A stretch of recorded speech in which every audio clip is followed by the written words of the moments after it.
but the Drowned Horse Chronicle is definitely up your alley. It's about a cursed Arizona town where your inner demons manifest as actual monsters.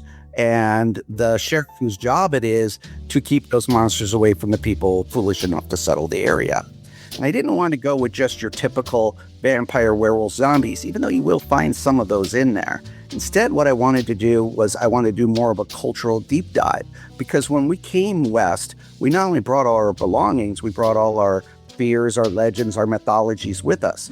Everybody, welcome back to Living the Next Chapter, the author podcast. And what's better than one, Dave? Well, how about two?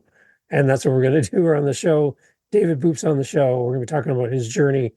This gentleman has written a lot. He's done a lot, and he's enjoying sipping his tea. And we're going to chat all things about David Boop and writing, authorship, and a few little fun stories along the way. Mr. David Boop, welcome to the show. Nice to have you here. Thank you for having me. I really appreciate it. Excellent. If anybody's interested in this gentleman beyond this episode, he's everywhere. You can go see him on numerous podcasts, interviewed about his background and his story. Been enjoying catching up. I know a few things about you already, Dave, and I'm glad to have you on the podcast. Thanks for making time. I really appreciate it. I really do. Excellent. For the audience, Dave, they don't know where you are in this world. Can you let everybody know where you are? So I'm Denver-based currently. This is my home base, my creative collective. I built an office. It's got drop-in cubes for authors, drop-in art space for artists.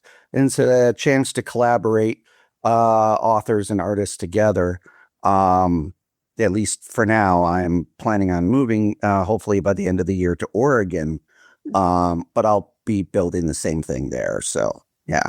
But yeah, I've been in Denver since '86 with a brief little sojourn over to Arizona. I'm originally from Connecticut, but I was raised mostly in Wisconsin. But I've been all over. Like I said, I lived in Arizona for a little bit. I lived in Tennessee for a little bit. So, yeah. Good. Excellent. Let's talk a little about your writing background. You've done a lot of different things. As I go through your bio on your site and everything, you've been around. So can you give us kind of an overview of some of the things you've been doing, writing related? Well, so the writing falls into a couple of different categories. Obviously there's short stories. That's what I'm most prolific in. I have over 100 short stories published. In various genres. I don't stick to one genre because I wasn't influenced by one genre growing up. Some people say that helps. Some people say that hurts. It's just, I get the ideas that I get and I got to write them. I also get invites to a lot of anthologies. So I like to submit stories that for themes that engage me, that get my attention, especially weird Western. I tend to do a lot of weird Western. As far as novels, my first novel came out in 2008 called She Murdered Me with Science. It's a sci-fi noir written like an old pulp detective novel, but with all this weird science elements into it. My next novel, as it would be, was a media tie-in for a role-playing game, tabletop role-playing game called Rippers Resurrected. That's only available digitally, but I'm working on a deal to eventually get that in print. And then the most recent was from a couple of years ago, the Drowned Horse Chronicle, Volume 1. And that is a Weird Western mosaic novel where I have taken a lot of my Weird Western short stories, which were all interconnected by this town called Drowned Horse in Arizona. And I've started building books based on those stories. And so the first volume came out called The Forest Years. And the second book is in the works right now. I'm working on it. Hopefully going to have it done by the end of the year. Nice. For someone who's not familiar with the term Weird Western, can you elaborate, please? Sure. Weird Western is anytime you cross a Western with another genre. Most popularly, it's crossed with like horror or fantasy. Okay. This is where we get the Wild Wild West TV series. We also get things like Briscoe County Jr.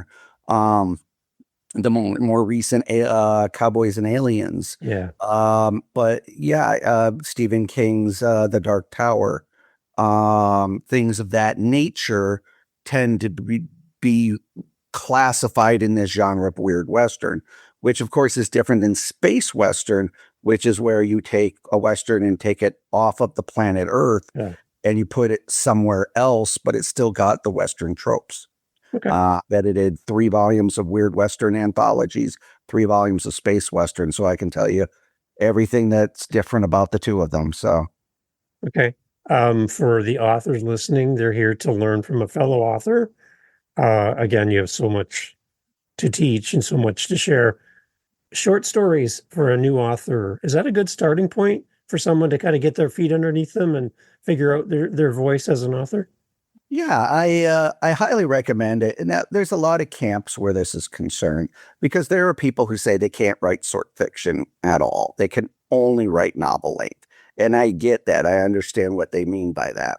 But there's, if you can write a short story, you can write a novel. It's sort of like if you can dodge a wrench, you can dodge a ball, right? It's sort of that philosophy that when you're learning to write, to be able to tell a story in a short vignette, as it were, allows people to see how you craft, help you develop your voice, plotting, grammar, punctuation in a smaller environment, as opposed to like trying to get somebody to read 3 chapters of your novel or something of that nature, right? So for me, I tried writing novels at first, and I wasn't particularly good at it. But when I got into short fiction, I immediately started getting, I was winning awards in writing contests. I was getting short stories published, semi-pro, not great price, like $10 a story or something like that. But I worked my way up until I reached pro level publications, which can, depending on your word count, can pay $500, $800 a story. But the most important thing for the new writers is it gives people a chance to see how you tell a story, how you craft a story, right? I almost never, like, I teach and tutor on the side, and I almost never read somebody's novel. I want to read their short fiction first to see if they can tell a story, right? If you go to college, you're not doing novel work at first. You're doing short fiction work, right? Because it allows the group that's critiquing you a chance to see whether or not you can stick a landing, whether or not you can develop character, whether or not you can build setting, all that stuff in a finer environment. And a lot of that translates then over to novel, because you still have to have kind of 3 acts in a short story, even if Act 1 and Act 3 may be implied, sort of thing, right? But once you start developing your ability to do the 3-act structure within short fiction, then that starts translating to bigger and bigger things, right? And you don't have to go right from short fiction to novel. We have these other things like novelette and novella, which are longer short stories, which again allows you to develop that voice, that plotting, and so forth, easier. And also the other aspect of it is marketing, right? Right. If you're trying to get your name out there, right? I didn't just set out to do 100 short stories, right? I did that because I had a novel I needed to sell, and I needed to show publishers that I can write and sell. I'm well enough. I'm a good enough writer that I can tell a story that somebody wants to pay me money for, right? But number 2, it allows you to see that, show them that you can be edited. And that's the key thing. There's a lot of new writers out there who think they're better than editing, right? Yeah. You didn't see my vision, right? And unfortunately, there's some big name New York Times authors who kind of feel the same way, right? but you think you would lose that over time. But the idea that your poop don't stink, right? Right. I run into that a lot, right? Yeah. And I hear the stories, and we share stories. You potential writers out there, we hear when you have written back an editor who rejected a story and with well, you don't get my vision. Oh, your mag is crap anyway. What do you know? And stuff like that, right? Like we know, and we don't. We keep a list. We Yeah. have meetings. We have meetings. Yeah. You're Talk like about you guys. you're like You don't Santa. You know. have a list. I know. Yeah. Yeah, Right. exactly. Okay. So yeah, that's why I always propose starting with short fiction. I mean, even the 6-word story has value. All right. Really? That's when I'm teaching tutoring, I start with a 6-word story and build 6-word up from story. there. Yeah. Wow. Yeah. Yeah. You know, the famous 6-word story, Hemingway, I think it was, crafted a 6-word story at a party. Never heard of this? No, come on. So I think it was Hemingway. I could be wrong. I should know that at the tip of my Yeah. brain, but I don't. So he was at a party and somebody said, "You're such a great writer. I bet you can't write a story in 6 words." And he thought about it for a moment. And he goes, "For sale, baby shoes, never worn." Oh, okay. Now I remember this now. Yeah. Okay. And there Yeah. are contests That's every good. year. Yeah, there are contests every year for crafting 6-word stories. Wow. And that's where I stick, because I mean, if they can't, if you can't, if you don't have the creativity to come up with a 6-word story, well, then we have a lot of work to do, right, with you Yeah. as a potential writer.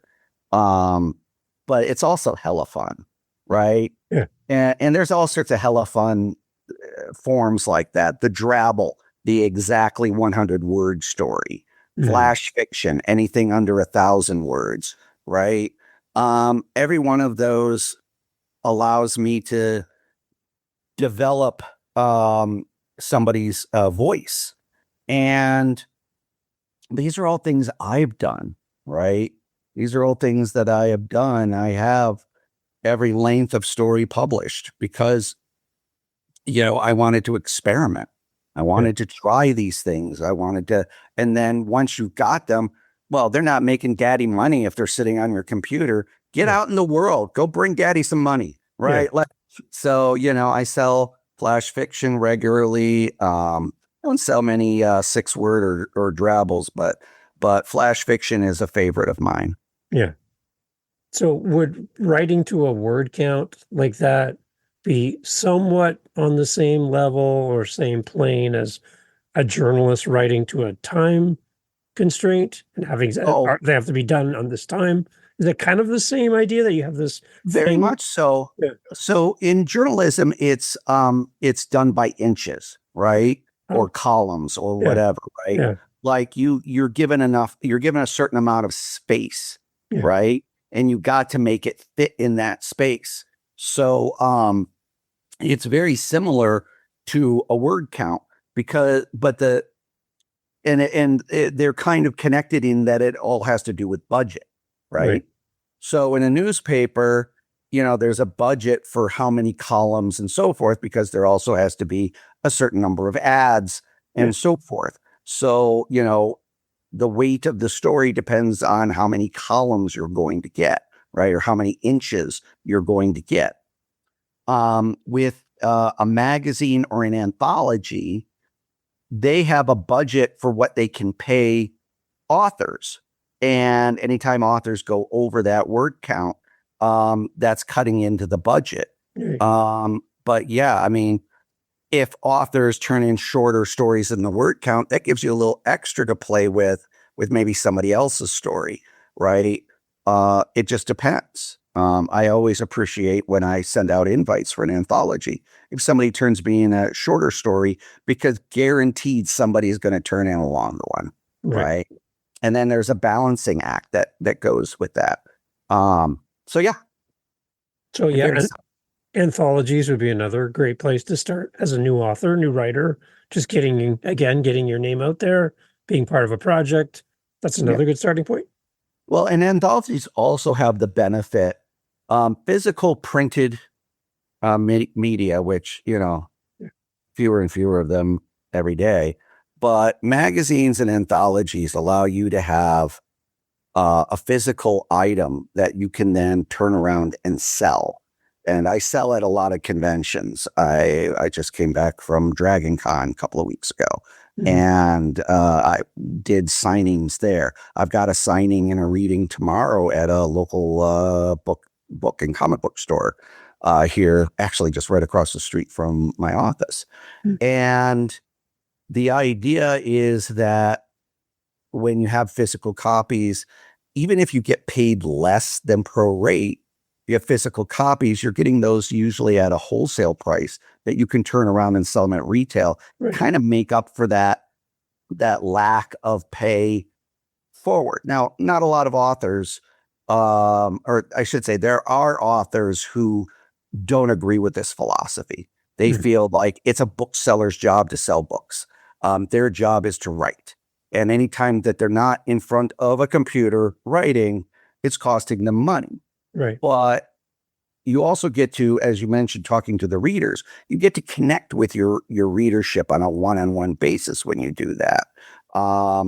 And every time I pitch one of my books and somebody says, I like that, and they spend actual money on it, I feel like they're going to read it and hopefully enjoy it, right? And that unspoken agreement between author and reader is essential sometimes, especially with all the noise on the internet. If you're self-published or indie published, how do people find you? Right? In that sea of poorly written dreck that's out there. Right. So you get a lot of hand holding through the process of writing, publishing, editing, all that side. But when you get to promoting, that's where I find with a lot of the guests on my show, that's where they struggle the most as an author, is getting out of a solitude creative space into a public forum and talking about what they do. There's not a lot of support for authors in that part of the journey. And some of them really struggle just to do this, what we're doing right now.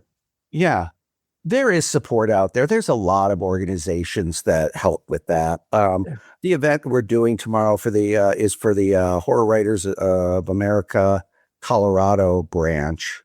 We are doing an event, and it's part book sale, part live reading. We're also doing some spooky crafts and stuff because, Halloween's around the corner. So the idea that getting together with organizations that help writers overcome some of those challenges, right? I mean, everything that I have,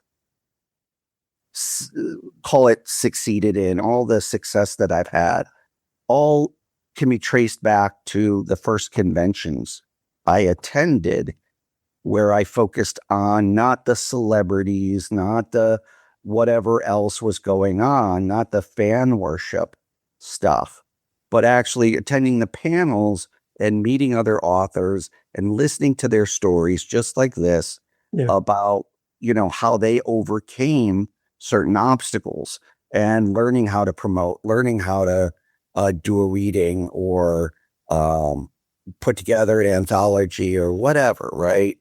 It's all of that comes back from going to conventions. And that's where I met my tribes.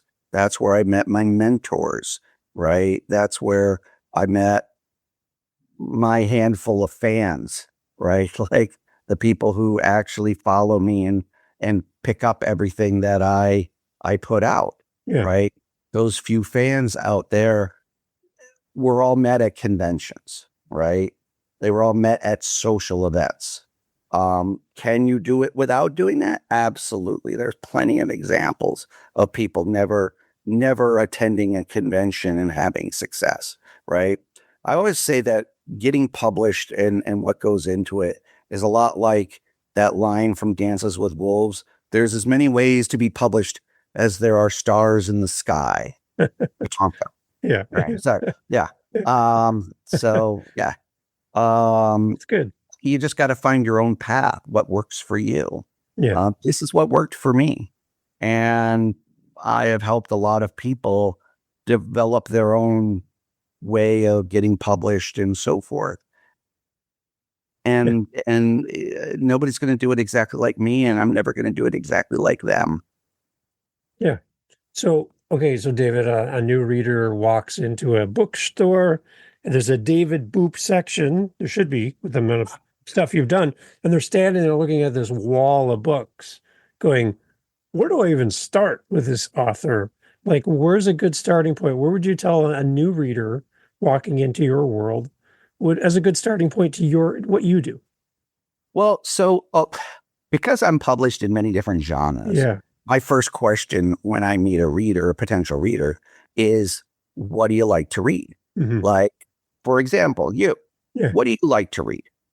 I like fantastical stories that make you kind of go, could that happen? Yeah, I like stuff like that. I like historical fiction. I like anything like that. Yeah. Well, that fits for both of my novels, but the more recent one, which is usually always the one you're pushing the most, is the most recent one. But the Drowned Horse Chronicle is definitely up your alley. It's about a cursed Arizona town where your inner demons manifest as actual monsters. And the sheriff whose job it is to keep those monsters away from the people foolish enough to settle the area. And I didn't want to go with just your typical vampire, werewolf, zombies, even though you will find some of those in there. Instead, what I wanted to do was I wanted to do more of a cultural deep dive, because when we came west, we not only brought all our belongings, we brought all our fears, our legends, our mythologies with us. And if you're in a cabin in the middle of the woods and it's the middle of the night and you hear growling outside, the monster you imagine is going to be very different depending on where your people came from. Ireland, South America, Asia, Russia, Africa, all of those places, we all have our own personal boogeyman. So for me, my sheriff not only has to figure out how to stop the monster, but often who brought it there and why. That's an interesting premise. Okay. I'm trying to think of what mine would be. As I'm listening to you do that, I'm like looking over my shoulder now, like, oh no.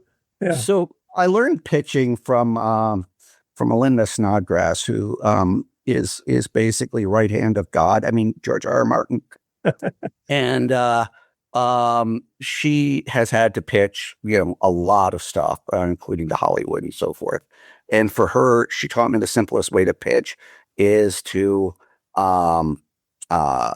introduce the character, express their inner struggle and outer struggle, and then possible resolution to both of them, right? What's needed, right? So, when we talk about pitching a novel, we have to connect with the characters or the setting or the plot, depending on whether or not your book is a character-driven, a setting-driven, or a plot-driven narrative.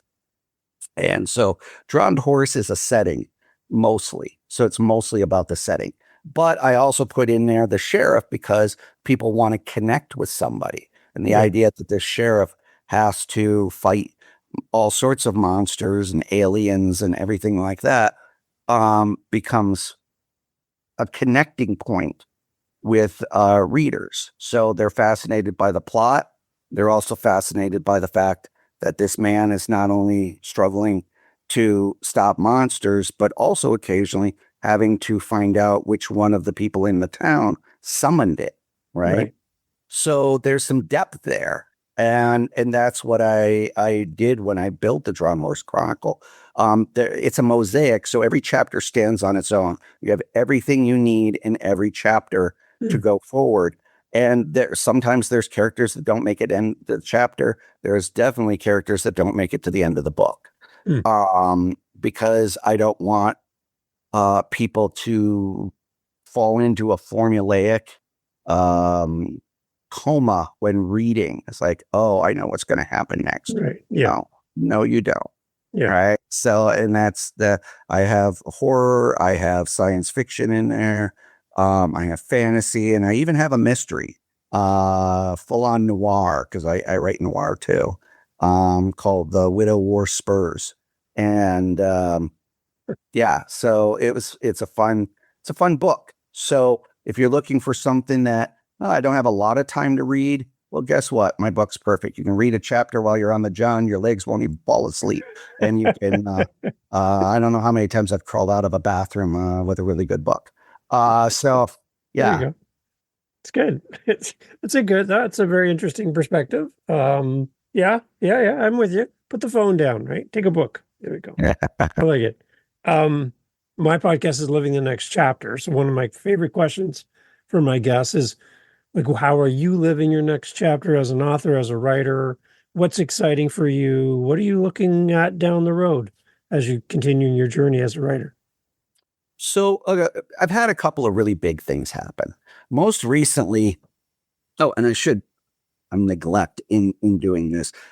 Here's the Drowned Horse Chronicle out from Wolfpack. Nice. I've been talking about it. Might as well show the cover. Right. Yes. So the most recent thing that I had come out is Permutations, a well world mosaic novel. Again, it's a mosaic, but it's more like an anthology. But all the stories are interconnected. This is based on the late Jack L. Chalker's Midnight at the Well of Souls series. And it's the first authorized work that has come out in his world. And I pulled together a bunch of his friends, authors who were inspired by him, and his family. His daughter actually co-wrote one of the stories in here with Jennifer Brozek. So this was a huge thing to work on. Because Jack was a very big inspiration to me as a reader, much younger man reader. But then as a writer, I'm always looking at, who are the people that influenced me and so forth. And Jack Chalker was a big one for that. This led to my latest announcement is that I will be doing an anthology, not a mosaic this time, but an anthology of stories set in Larry Niven's Gil the Arm Hamilton universe, what is also known as known space. But Gil is a kind of a spy, secret agent, enforcer for the ARM organization. And he has a psychic arm, which he can do just about anything with. He can pick up stuff. He can reach through a wall and choke somebody on the other side if he has to. And I'm bringing in a bunch of people, including Larry himself and his co-writer, Stephen Barnes, are going to be writing a new Gil story for the anthology. That's a big project that just got announced at Dragon Con. So that's my next big anthology. As far as writing goes, I'm working on several projects. Drowned Horse Chronicle Volume 2. I'm also co-writing a urban dark fantasy with one of my cousins.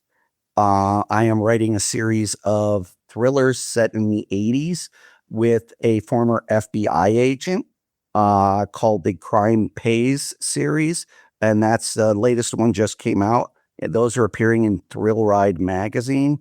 Also doing an amateur sleuth mystery set around the world of beach volleyball and the Olympics with a former beach volleyball player.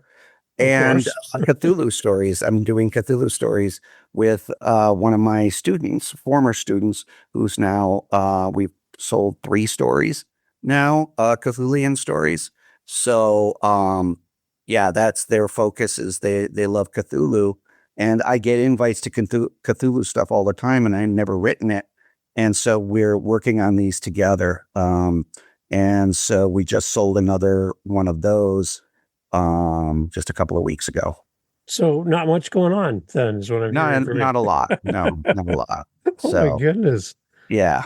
And there's also other projects, I also do film and games and, comics. I got a comic coming out with Kevin J. Anderson. That's giant mechs used as anger management therapy. So, there's stuff. I would love to see your calendar. That would be fun to read. Like, how Hold do you on. have time for all this? I don't even understand. You Well, have hold more on. days than we have? Uh, it's a little thin right now because I'm swapping some stuff out. But this is my busy board. Oh my gosh. And these are projects that I'm either working on or could be working on, but some of them have fallen off, and I need to update it here real soon. But yes, that is my calendar as it is. If I ever can't write, like I hit a stopping point on something, I can switch. I can look at the busy board and figure out what I got to work on next. Yeah, So you're not working on one project at a time? generally not. No, I No. have severe ADHD and some sleep issues. So yeah, I'm never working on just one thing. Oh yeah, I turned in a Shadowrun novel. That's right. Yeah. I just turned in that to set in Seattle. So yeah. I don't even know. Like, generally when I ask that question of authors, they're like, yeah, thinking about writing something in the future.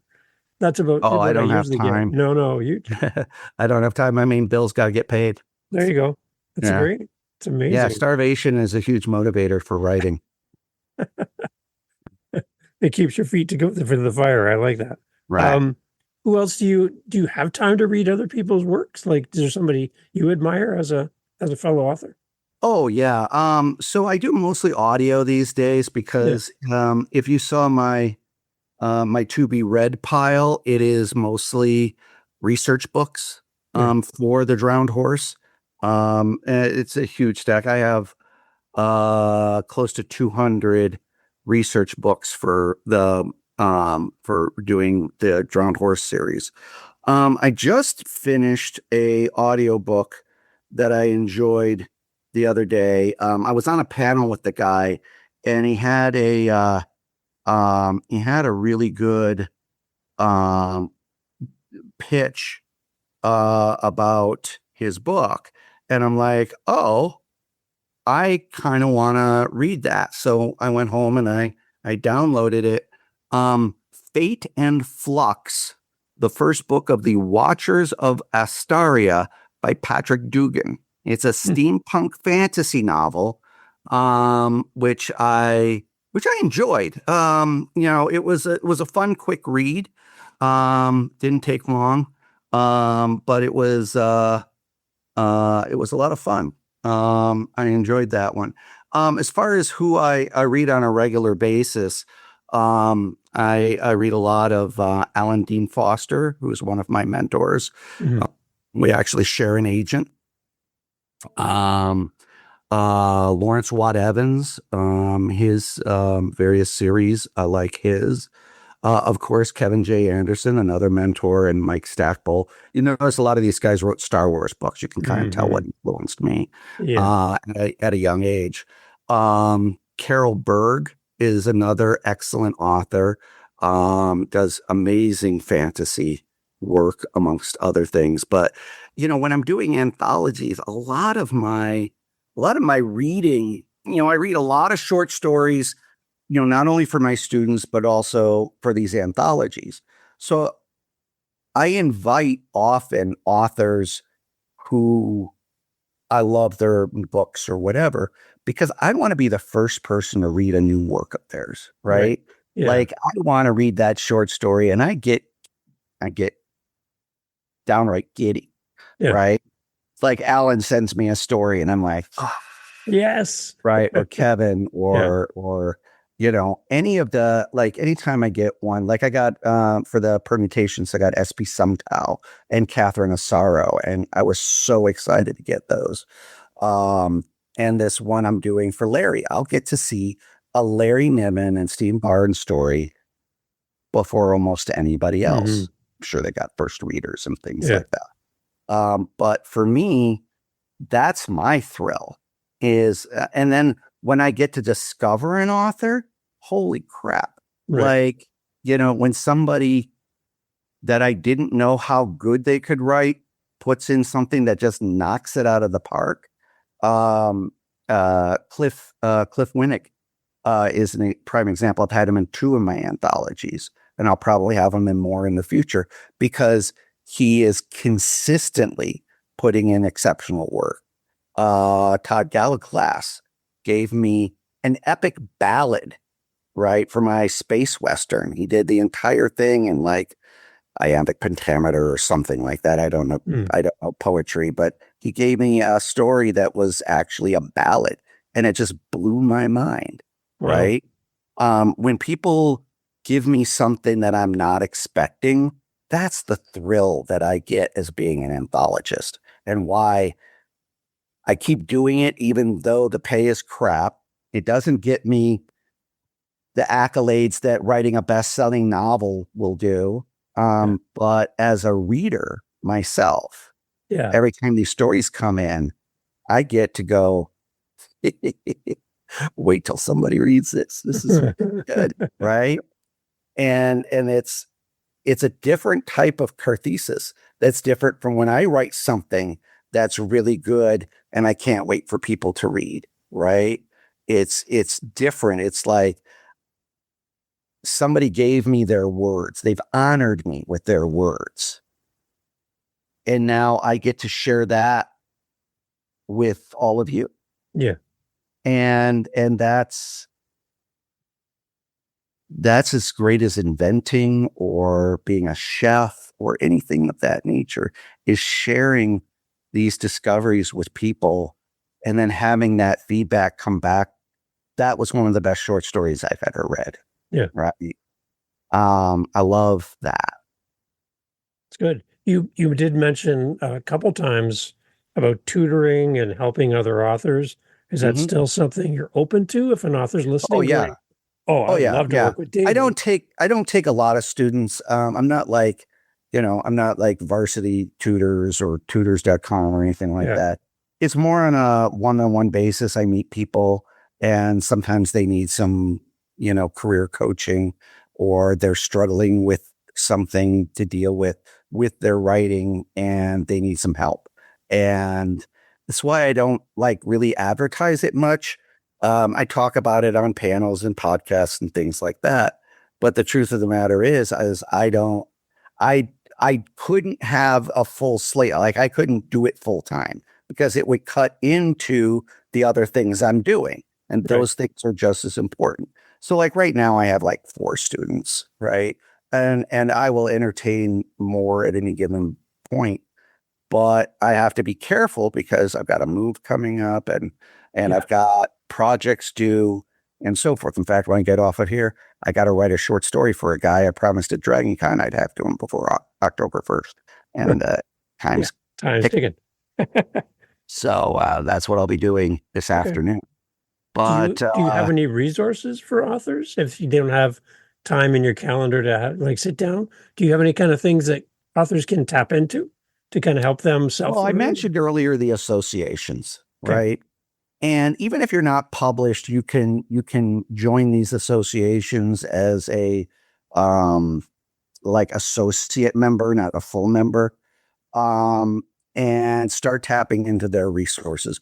Horror Writers of America is one that I'm in. Thriller Writers is another one. Mystery Writers is another one. I'm also in one for people who do tie-in work, the International Association of Media Tie-in Writers. That's a mouthful. And so forth. But within your own communities, like Denver has Rocky Mountain Fiction Writers, and we also have down in Colorado Springs, the Pikes Peak Writers, and they both run, I don't say conventions, it's, what's the term, but it's like a workshop sort of thing. Every year where they bring in people and there's panels and so forth, but it also can help lead you to writers groups and things of that nature. So that's a good resource. Be careful with a lot of online only organizations, because if you can't have a physical one-on-one connection with people, right? They say that the people most likely to steal your work is people you know, right? It's not sending a manuscript to be in a slush pile at a big publisher, right? They have enough. That slush pile is so huge, they don't need to steal your work, right? They either like it or they don't. Um, it's the people that you only know tangentially, like online writers groups and things like that. Yeah.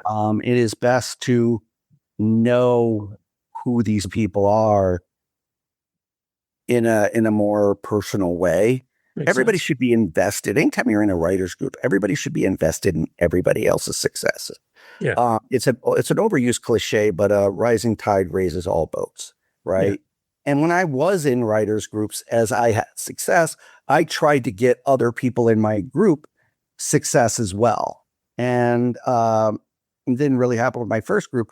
My second group, everybody in that group has gone on to publish novels and so forth, win awards and things like that, because we were all invested in everybody else's success.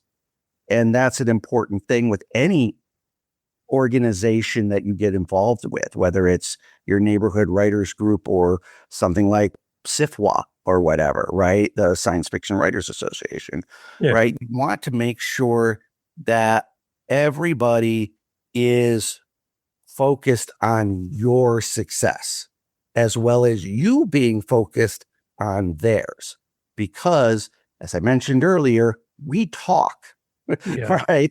Like if there's a trouble person in a writer's group, that's going to get out, right? And then there's organizations like Predators and Editors or File 770 or others where bad behavior is put out there, right? And so try to, what is it that Will Wheaton says is don't be a dick, right? Like, that's so true, because as many people that are in publishing these days, and there are a lot, I used to know all the players and I don't anymore, right? Because there's just too many of them. Once self-publishing and indie publishing blew up, it was impossible for me to keep up. Plus, also, like I mentioned, I have a few things going on. So I don't keep up with people like I used to. But if someone's being a jerk, somebody has done something that's got them kicked from a convention, or people are not taking their work anymore, publishers or whatever, we hear about that and we know. So the best thing is keep your nose clean. Try to stay as apolitical. Keep the humor to clean as much as possible. Mistake I've made many times in the past, because I did stand-up comedy in the 80s and it's not the 80s anymore. So a lot of those jokes don't fly anymore. Right. So, yeah. It's cool. This is great, David. Where do we want to send our readers and our author friends listening to the show? Where's the best place to connect with you? So David Boop is not a very common name. I think there's only 5 or 6 of us in the country, and I think the rest are doctors or something. But if you put author David Boop, I'm easy to find. I'm on all the social medias. But of course, the easiest is davidboop.com. I'm currently updating my website right now, adding new features. There'll be interactive, there'll be a newsletter eventually, and so forth. Again, I have to fit it in with all the other stuff. But I just recently did an update. So a lot of the things like the books and so forth are up to date. So yeah, that's really kind of one of the first places. Facebook, I'm on a lot. Instagram, Blue Sky. I do still have a presence on X. I have the website. I have a TikTok channel, though I haven't been TikToking nearly as much as I should. I just did a Kickstarter for a Green Hornet anthology I edited earlier this year. So I was really socialing then, and a YouTube channel for my company, Longshot Productions. So yeah, there's stuff out there. You can find me. Good. Awesome. David, thank you so much for making time to do this. Thank you so much for having me. This has been awesome. Yeah. You're fascinating. And Strange Brew 2. Can't wait for it. Come on. Right? Yeah. No, come on. Dig up, eh? There you go. You probably get sick of that. But for me, as a child of the 80s, I love that crap. Back? I can't wait to see what they're going to do with it. So. There you go. Excellent. It's nice to hear Canada filters its way down to our friends in the US. I love that. Oh, yeah, mostly because we all want to live there now. So well, yeah, we'll keep the doors open, the lights on for you guys anytime you want. Thank you. That's good. Thank you, David. Thank you so much for doing this.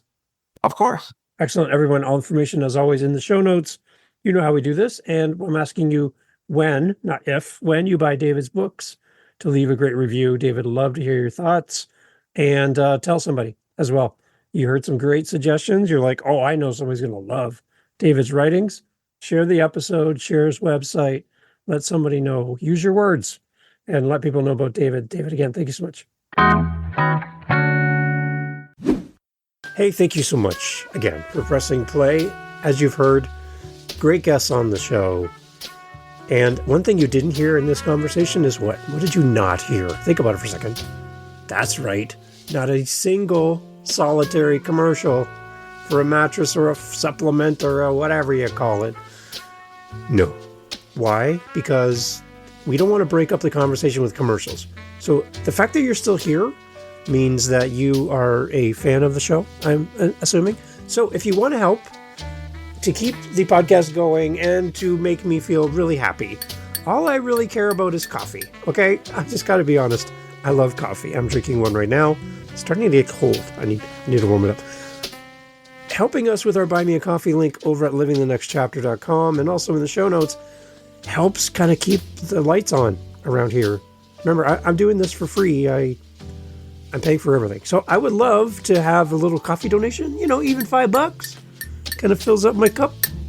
And I would love to enjoy a coffee from you. So if you're interested, again, thank you for listening. But you can use our Buy Me a Coffee link and fill up the cup. Thanks for being here.